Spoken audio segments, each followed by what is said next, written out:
السلام علیکم۔ بسم اللہ الرحمن الرحیم۔ پیارے دوستوں، آج کی کہانی نہیں سنی تو سمجھو کچھ نہیں سنا۔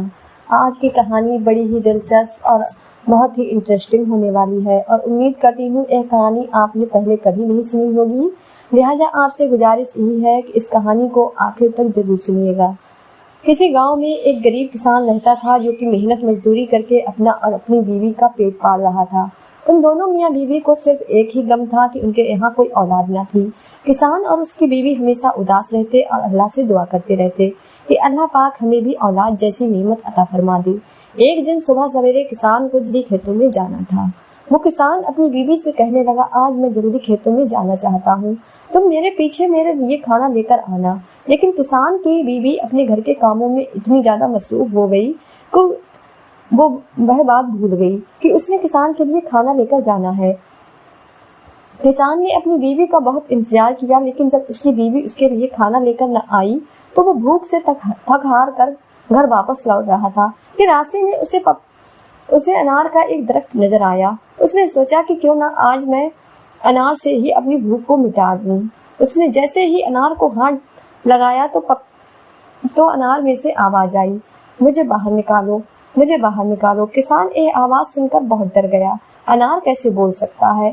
پھر اس نے انار کو توڑا اور اس کو جب کاٹا تو اس کے اندر سے پریوں جیسی بچی نکلی۔ وہ بچی بہت ہی حسین و جمیل تھی، گویا حسن کا ساکار تھی۔ اس کسان کی خوشی کا تو کوئی ٹھکانہ ہی نہیں رہا۔ اس نے فوراً اس بچی کو اپنی گود میں اٹھایا اور اپنے گھر لے گیا۔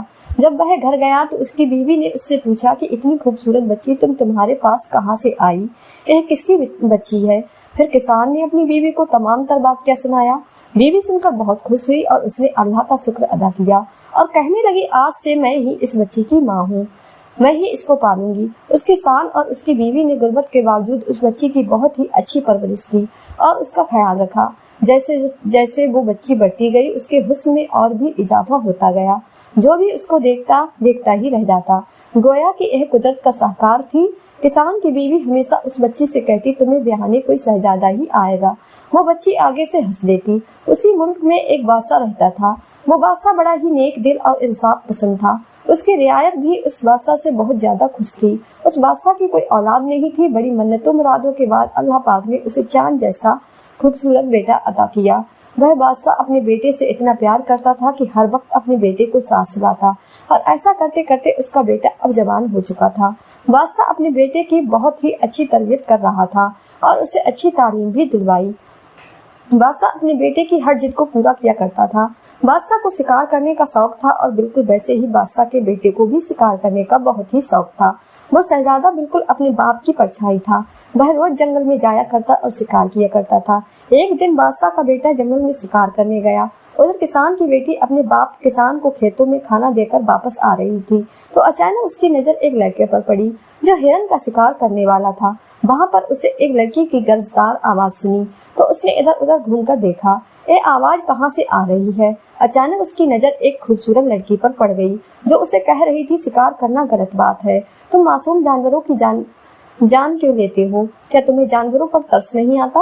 تم کتنے بڑے انسان ہو۔ لیکن بادشاہ کے بیٹے کو تو ذرا بھی اس کی باتوں کا غصہ نہ آیا۔ وہ اس لڑکی کی خوبصورتی میں ایسا گم ہوا اسے دیکھتے ہی جا رہا تھا۔ اور یہ وہی کسان کی بیٹی تھی جو کسان کو ایک انار میں سے ملی تھی۔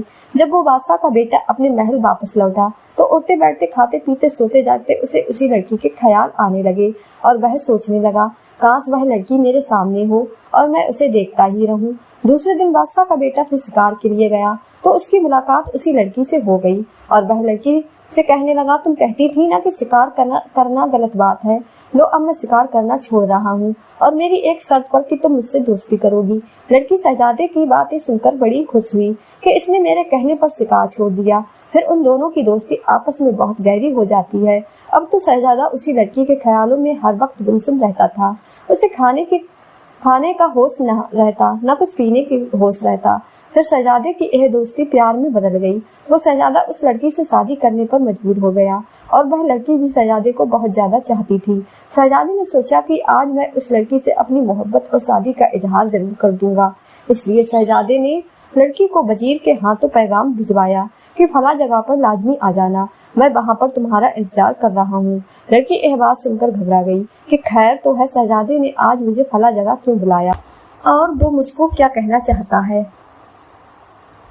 लेकिन अंदर से वह भी शहजादे से मिलने के लिए बड़ी उतावली हो रही थी। उस लड़की ने बहुत ही अच्छे कपड़े पहने तैयार होकर जंगल की तरफ भागने लगी। भागते भागते अचानक से वह जमीन पर गिर पड़ी और मोरनी बन गई। फिर उस मोरनी को एक कर्जदार आवाज सुनाई दी। वो आवाज दरअसल में एक जिन्न की थी।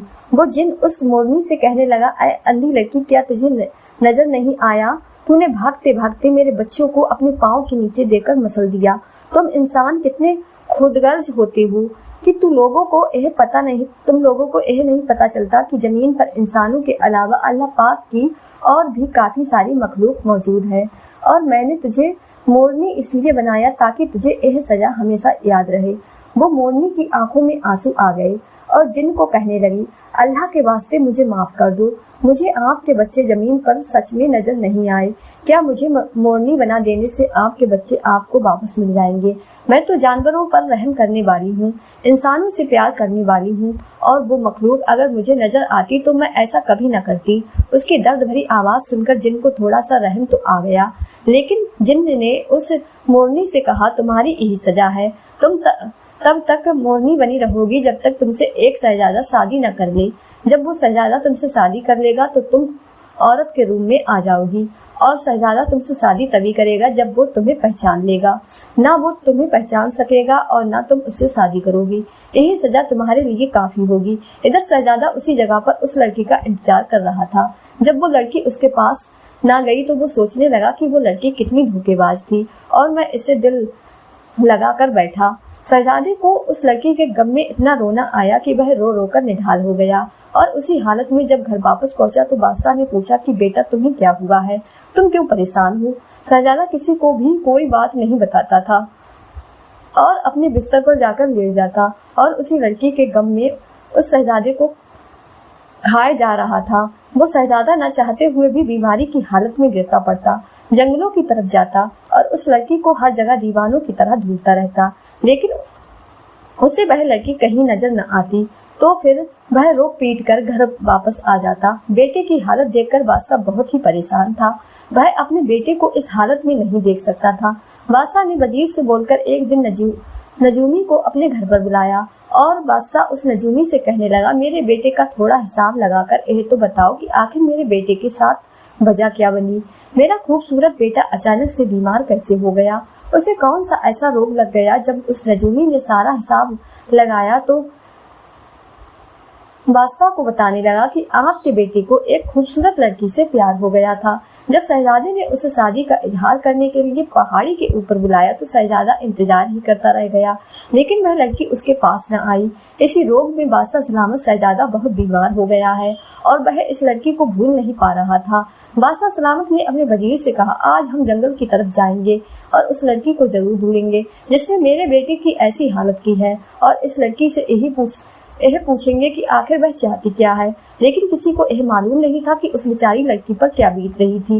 वह जाने अनजाने में जिन के चंगुल में फंस चुकी थी और वह मोरनी बन चुकी थी। जब बादशाह सलामत अपने वजीर के साथ जंगल में पहुंचा और बादशाह अपने वजीर के साथ आपस में यही बातें कर रहा था कि आज उस लड़की को ढूंढकर जान से ही मार डालेंगे जिसने मेरे बेटे की यह हालत की। यह बातें मोरनी ने एक दरख्त पर बैठे हुए सुन ली और मोरनी जारो कितार रोने लगी। मैंने तो शहजादे के साथ कोई बेवफाई नहीं की थी, इसमें मेरा क्या कसूर है? मैं तो शहजादे से मिलने ही जा रही थी, लेकिन मुझे क्या पता था कि मुझसे इतनी बड़ी गलती हो जाएगी और जिन मुझे मोरनी बना देगा। फिर उस मोरनी ने बादशाह को बातों बातों में एक कहते सुना कि उसके बेटे की हालत बहुत खराब है, वो मौत के करीब हो गया है। उस मोरनी से यह सुनकर रहा न गया। वो अचानक इंसानों जैसी आवाज में बादशाह से मुखातिब होकर कहने लगी, बादशाह सलामत, अगर आप मुझे अपने महल में ले जाएं तो मैं आपके बेटे को ठीक कर सकती हूँ।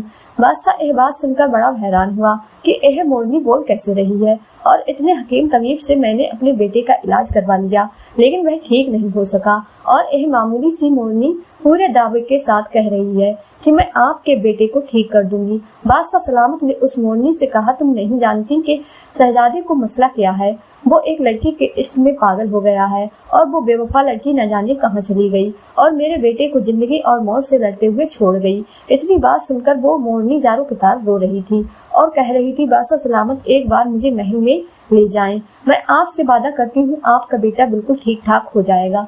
बादशाह ने सोचा, जहाँ इतने हकीम और तबीब को अपना बेटा दिखा चुका हूँ तो वहाँ इस मोरनी की बात को भी माना जाए, और उस मोरनी को लेकर बादशाह महल में लौट आया।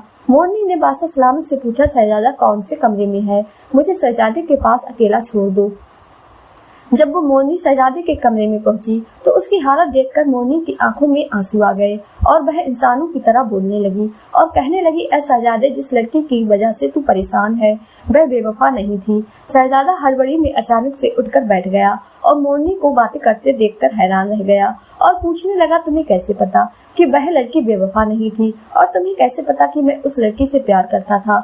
मोरनी कहने लगी, बस इस बात को तुम छोड़ो, यह बात मान लो कि वो लड़की बेवफा नहीं थी। मैं तुम्हें उस लड़की की कहानी सुनाऊंगी, टाइम आने पर लोगे और अपनी तबीयत में सुधार लाने की कोशिश करोगे, और मैं वादा करती हूँ कि मैं तुम्हें उस लड़की से मिलवाकर ही रहूंगी। फिर वह मोरनी रोज शहजादे के पास आती और उससे मीठी मीठी बातें सुनाती, उसका दिल बहलाती। उस मोरनी की मीठी मीठी बातें सुनकर शहजादे को ऐसा लगने लगा जैसे उस मोरनी के साथ उसका कोई दिल का रिश्ता हो। अब शहजादे की तबीयत में आहिस्ता आहिस्ता सुधार आने लगा और उस मोरनी के बगैर शहजादे का दिल ही नहीं लगता था। बादशाह सलामत एक दिन अपने शहजादे के कमरे में आए और अपने बेटे को मुद्दतों के बाद खुश देखकर पूछने लगे, बेटा, मोरनी में ऐसी कौन सी बात है कि अचानक तुम्हारी तबीयत में इतना सुधार आ गया। शहजादा बादशाह से कहने लगा, बाबा जान, पता नहीं क्यों मुझे ऐसा लगता है जैसे इस मोरनी के साथ मेरा दिल का रिश्ता हो। बादशाह सलामत को यह बात सुनकर बड़ी खुशी हो रही थी कि चलो मेरे बेटे में किसी तरीके से सही सुधार तो आ ही रहा है। फिर एक दिन जब मोरनी शहजादे के पास आई और आकर कहने लगी, शहजादे, क्या तुम मुझसे शादी करोगे। शहजादा मोरनी की बात सुनकर हक्का बक्का रह गया और उसकी यह बात सुनकर कहकर हंसने लगा, मोरनी क्या बोल रही हो, मैं शहजादा होकर एक मोरनी से शादी करूंगा। लेकिन आज वह मोरनी की आंखों में आंसू देखकर बड़ा हैरान था। वो मोरनी रोते रोते शहजादे से फिर यही बात कहने लगी, ऐ शहजादे, क्या तुम मुझसे शादी करोगे। अगर तुम मुझसे शादी करोगे तो मैं तुम्हें उसी लड़की से मिलवा दूंगी। जब शहजादे ने यह बात अपने बाप को बताई तो बादशाह सलामत भी कहकर ठहाके लगाकर हंसने लगा और कहने लगा, एक मोरनी से तुम्हारी शादी मैं कैसे कर दूं। तो शहजादे ने अपने बाप को मजबूर कर दिया कि बाबा उस मोरनी ने मुझसे वादा किया है कि अगर मैं उससे शादी करूंगा तो वह मुझे मेरे प्यार से यानी उस लड़की से मुझे मिलवा देगी। शहजादा बादशाह का इकलौता बेटा था और बादशाह सलामत उसकी बात टाल नहीं सकता था। फिर पूरी सल्तनत में बादशाह ने ऐलान करवा दिया कि मैं अपने बेटे की शादी एक मोरनी से करने वाला हूँ। लोगों ने जब ये बात सुनी तो महल में हलचल मच गई। शहजादे की शादी मोरनी से हो रही है, लेकिन सब लोग चुप रहे। आखिरकार मोरनी की शादी शहजादे के साथ हो जाती है और शहजादा और मोरनी जब अपने कमरे में जाते हैं तो मोरनी एक दुल्हन की तरह बेड पर बैठी होती है और शहजादे से कहती है, शहजादे, आज मैं तुम्हें उस लड़की पर बीती हुई सारी कहानी सुनाऊंगी और वह बेवफा नहीं थी। शहजादा बड़े मजे से उस मोरनी की बातों को सुन रहा था। फिर वो मोरनी बोली, शहजादे, जब तुमने उस लड़की को शादी का बताने के लिए भला पहाड़ी पर बुलाया तो उस लड़की के दिल में भी लड्डू फूटने लगे, क्योंकि वो लड़की आपसे बहुत ही प्यार करती थी। वो खुशी खुशी तैयार होकर भागती हुई जंगल की तरफ से आप से मिलने के लिए आ रही थी। अचानक उसके पाँव के नीचे जिन्नात के 2 बच्चे आकर कुचले गए। जब जिन को इस बात की खबर हुई तो ऐ शहजादे, आपको पता है कि उस लड़की को उस जिन ने क्या सजा दी और तुमने उस लड़की को बेवफा समझ लिया। ऐ शहजादे, किसी पर इल्जाम लगाने से पहले यह सोच लेना चाहिए कि उस इंसान की कोई मजबूरी भी हो सकती है। जरूरी नहीं कि वो लड़की बेवफा थी। और फिर वो लड़की रोते हुए कहने लगी, वो लड़की कोई और नहीं, वो मैं ही हूँ। शहजादा यह बात सुनकर हक्का बक्का रह गया। फिर मोरनी बोली, हाँ शहजादे, तुम्हें यकीन नहीं आ रहा, मैं ही मोरनी हूँ, वरना मुझे तुम्हारी कहानी के बारे में कैसे पता होता। और उस जिन की मैंने बहुत मिन्नतें की और बहुत रोई पीटी। उससे मैं कहने लगी کہ آپ مجھ پر رحم کرو، مجھے جانے دو، مجھ سے یہ غلطی انجانے میں ہوئی۔ تو جن نے کہا تمہاری غلطی کی سزا تو تمہیں مل کر رہے گی۔ پھر اس نے اپنے جادو سے مجھے مورنی بنا دیا اور تم نے مجھے بے وفا سمجھ لیا۔ اس جن نے مجھے کہا تھا اگر تمہاری شادی کسی شہزادے سے ہو جائے گی اور تمہیں کوئی اللہ والا بزرگ ہی دوبارہ لڑکی بنا سکے گا۔ شہزادہ سوچ میں پڑ گیا اور مورنی کو لے کر جنگل کی طرف چل پڑا۔ اسی جنگل میں ایک اللہ والے کی کٹھیا تھی، وہ اس کٹھیا میں بیٹھ کر اللہ کی عبادت کیا کرتے تھے۔ شہزادہ جب مورنی کو لے کر اس بزرگ کے پاس پہنچا اور بزرگ کو اپنا سارا واقعہ روتے ہوئے سنا دیا۔ اس بزرگ نے کہا میں سمجھ گیا ہوں کہ تمہیں کیا پریشانی ہے اور مجھے کیا کرنا ہے۔ پھر اس اللہ والے نے عبادت شروع کر دی اور اتنی عبادت کی وہی جن حاضر ہو گیا اور وہ جن اللہ والے سے بولنے لگا کہ آپ نے مجھے اتنی جلدی میں کیوں بلوایا۔ اللہ والے نے اس جن سے کہا تم نے اس معصوم لڑکی کو مورنی بنا دیا، یہ جانتے ہوئے بھی کہ اس کی غلطی نہیں تھی، اور جو کچھ تمہارے بچوں کے ساتھ ہوا وہ ایک حادثہ تھا، کیونکہ انسانوں کو جنات نظر نہیں آتے۔ وہ جن بھی کوئی شیطان جن نہیں تھا، وہ مسلمانوں کا سردار جن تھا۔ اسے اللہ والے کی باتیں سن کر لڑکی پر ترس آ گیا اور اس نے فوراً ہی اللہ والے کی بات مان لی اور اس مورنی کو پھر سے ایک خوبصورت نوجوان لڑکی بنا دیا۔ جب شہزادے نے اپنے پیار کو اس لڑکی کو سامنے دیکھا تو اتنا خوش ہوا کہ اللہ کے آگے سجدہ ہو گیا اور پھر خوشی خوشی اپنی ملکہ کو لے کر گھر واپس آ گیا اور سارا واقعہ آ کر اپنے باپ بادشاہ کو سنا دیا۔ بادشاہ اور پوری سلطنت میں خوشی کی لہر دوڑ گئی اور ایک بار پھر سے بادشاہ نے اس خوبصورت لڑکی کی اپنے بیٹے کے ساتھ دھوم دھام سے شادی کر دی۔ شادی کے بعد شہزادے کو شہزادی نے اپنے ماں باپ کسان اور اس کی بیوی کے بارے میں بتایا کہ میں ایک غریب کسان کی بیٹی تھی اور اس کسان اور اس کی بیوی نے اتنی غریبی ہونے کے باوجود بھی مجھے بڑے نازوں سے پالا تھا۔ اب نہ جانے وہ مجھے کہاں کہاں ڈھونڈ رہے ہوں گے۔ شہزادے نے جب شہزادی کی یہ بات سنی تو وہ شہزادی کو لے کر اس کسان اور اس کی بیوی سے ملنے گیا۔ پھر شہزادے کو ان کی غریبی پر بڑا ہی ترس آیا اور شہزادہ ان کو بھی اپنے ساتھ محل میں لے آیا۔ بادشاہ شہزادے کی خوشی دیکھنے کے بعد دنیا سے چل بسا اور پھر شہزادہ اپنی پوری زندگی تک بادشاہ بنا رہا اور اس کی رعایت بھی بہت خوش تھی کیونکہ وہ اپنے باپ کی طرح ایک نیک اور رحم دل بادشاہ بنا۔ اس شہزادے کو اللہ پاک نے 7 بیٹے عطا کیے اور دنیا کی ہر خوشی عطا کر دی۔ پیارے دوستو، آج کی ویڈیو آپ کو کیسی لگی؟ امید کرتی ہوں کہ آپ کو پسند آئی ہوگی۔ ویڈیو پسند آئی ہو تو زیادہ سے زیادہ شیئر لائک ضرور کریں، اور آپ نے ابھی تک ہمارے چینل کو سبسکرائب نہیں کیا ہے ہمارے چینل کو سبسکرائب کر لیں۔ تب تک کے لیے اپنا خیال رکھیں۔ اللہ حافظ۔